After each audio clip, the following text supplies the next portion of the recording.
Assalamualaikum warahmatullahi wabarakatuh. Selamat pagi anak-anak ibu semua. Gimana kabarnya hari ini? Ibu mendoakan semoga anak-anak ibu semua dalam keadaan sehat. Nah anak-anak, sekarang kita berada di masa pandemi COVID-19. Diharapkan anak-anak ibu menjaga kesehatan dengan rajin mencuci tangan pakai sabun, memakai masker saat keluar rumah, dan menjaga jarak serta menghindari keramaian. Nah, ibu ketemu lagi dengan Ibu Yuliza Fitri. Nah, kita masuk video pembelajaran tema 4 berbagai pekerjaan dengan subtema 3 pekerjaan orang tuaku dan pembelajaran 4 dengan muatan pembelajaran yaitu bahasa Indonesia.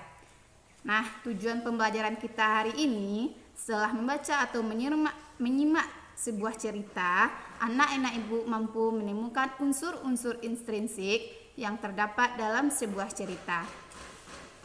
Nah, sebelum masuk mengenai tentang unsur-unsur intrinsik dalam cerita, tentunya anak-anak ibu sudah pernah kan membaca sebuah cerita, baik itu dongeng, fabel, atau mitos. Nah, anak-anak ibu, dalam sebuah dongeng terdapat unsur-unsur intrinsik. Nah, unsur-unsur intrinsik itu terdiri dari tema, tokoh, alur, latar, dan pesan moral. Nah, sekarang tema. Nah, ibu tahu apa itu tema? Tema merupakan ide pokok yang mendasari suatu cerita. Jadi, dari tema tersebutlah pengarang membangun sebuah cerita. Yang kemudian, kedua, tokoh. Tokoh merupakan pelaku atau pemain dalam suatu cerita. Tokoh dalam cerita dapat berupa manusia atau binatang.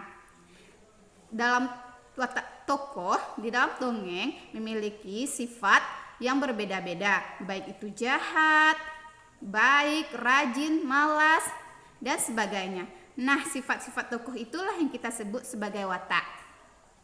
Sedangkan penggambaran watak tokoh disebut dengan penokohan. Dalam dongeng terdapat tokoh utama dan tokoh pembantu. Tokoh utama yaitu tokoh yang menjadi pokok suatu cerita. Sedangkan tokoh pembantu, tokoh yang membantu tokoh utama untuk membangun cerita. Nah, yang ketiga yaitu latar. Latar adalah keterangan mengenai suatu tempat atau ruang, waktu, dan suasana yang terdapat di dalam cerita.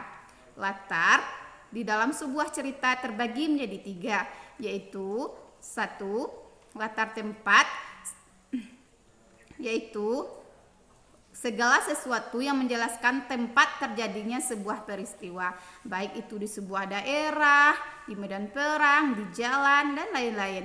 Kemudian yang kedua, latar waktu, yaitu waktu terjadinya sebuah peristiwa di dalam cerita. Waktu ini bisa terjadi siang hari, pagi hari, malam hari, atau sore hari. Nah, yang ketiga yaitu latar suasana, yaitu menjelaskan bagaimana suasana pada saat peristiwa terjadi. Suasana ini bisa jadi menyenangkan, menyedihkan, menakutkan, atau mengharukan. Nah, yang keempat yaitu alur. Alur merupakan rangkaian peristiwa dan konflik yang menggerakkan jalan cerita. Alur pada umumnya tersusun di konflik awal, perkembangan konflik, dan penyelesaian.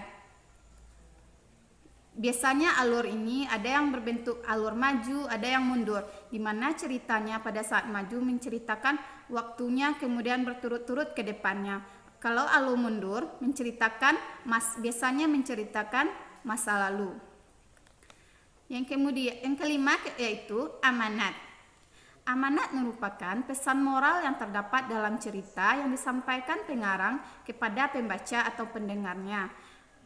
Amanat biasanya berisi nasihat atau perbuatan-perbuatan bijak, atau bisa jadi larangan untuk mengerjakan suatu perbuatan jahat. Nah, anak-anak ibu,